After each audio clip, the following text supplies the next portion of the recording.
দীর্ঘ 18 বছর পর রাজশাহীতে আসছেন বিএনপি চেয়ারম্যান তারেক রহমান। নির্বাচনী জনসভায় অংশ নিতে তিনি রাজশাহীতে আসছেন। উনি ইতিমধ্যে রাজশাহীতে এসে পৌঁছেছেন। হযরত শাহ মখদুম বিমানবন্দরে 12টা 18 মিনিটে এসে পৌঁছেছেন বলে আমরা জানতে পেরেছি।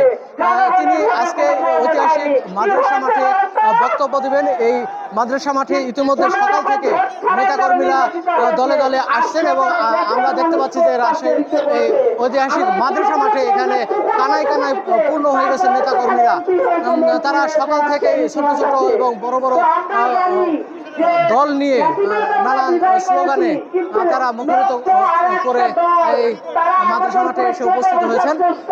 তারা তাদের প্রিয় নেতা বিএনপি চেয়ারম্যান তারেক রহমানের জনসভা সফল করতে এখানে উপস্থিত হয়েছেন এবং তারেক রহমান আজকের জনসভায় নির্বাচন বিষয়ে নানান ধরনের দিক নির্দেশনা দেবেন বলে আমরা জানতে পেরেছি। তারেক রহমান শাহ মখদুম বিমানবন্দরে 12টা 18 মিনিটে সস্ত্রীক নেমেছেন। ডক্টর জাইমা রহমানকে সঙ্গে নিয়ে তিনি রাজশাহীতে এসেছেন। বিমানবন্দর থেকে তিনি এখন হযরত শাহ মখদুম পৌরসভার যে মাজার শরীফ রাজশাহীতে অবস্থিত, সেই মাজার শরীফে এসে মাজার জিয়ারত করবেন এবং মাজার জিয়ারত শেষে তিনি রাজশাহীর এই ঐতিহাসিক মাদ্রাসা ময়দানে তিনি এসে প্রধান অতিথি হিসেবে বক্তব্য রাখবেন। আজকের যে সমাবেশ, সেই নির্বাচনী জনসভা, সেই জনসভায় রাজশাহী মহানগর বিএনপির সভাপতি আলহাজ মামুনুর রশিদ সভাপতিত্ব করছেন এবং অনুষ্ঠানটি সঞ্চালনা করছেন মহানগর বিএনপির সাধারণ সম্পাদক মাহফুজুর রহমান লিটন। এই জনসভাটিতে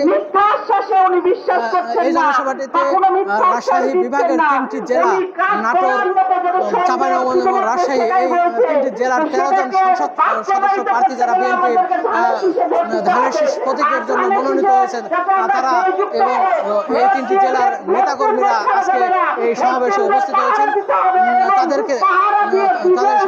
নির্বাচন বিষয়ে নানান ধরনের নির্দেশনা দেবেন তারেক রহমান এবং এই 3টি জেলার 13টি সংসদীয় আসনের 13 জন প্রার্থীকে ধানের শীষ প্রতীকের প্রার্থী হিসেবে তাদেরকে নেতাকর্মীদের কাছে তারেক রহমান পরিচিত করে দেবেন বলে আমরা জানতে পেরেছি।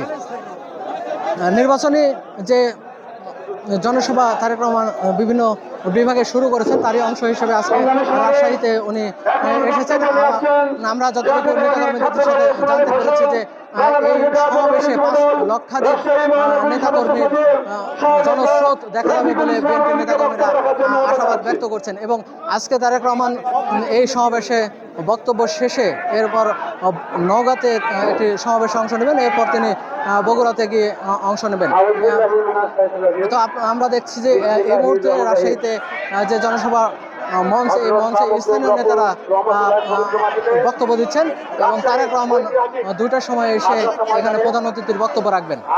তো সর্বশেষ তথ্য খবরের কাগজ আপনাদের সরবরাহ করবে। খবরের কাগজের সঙ্গেই থাকুন।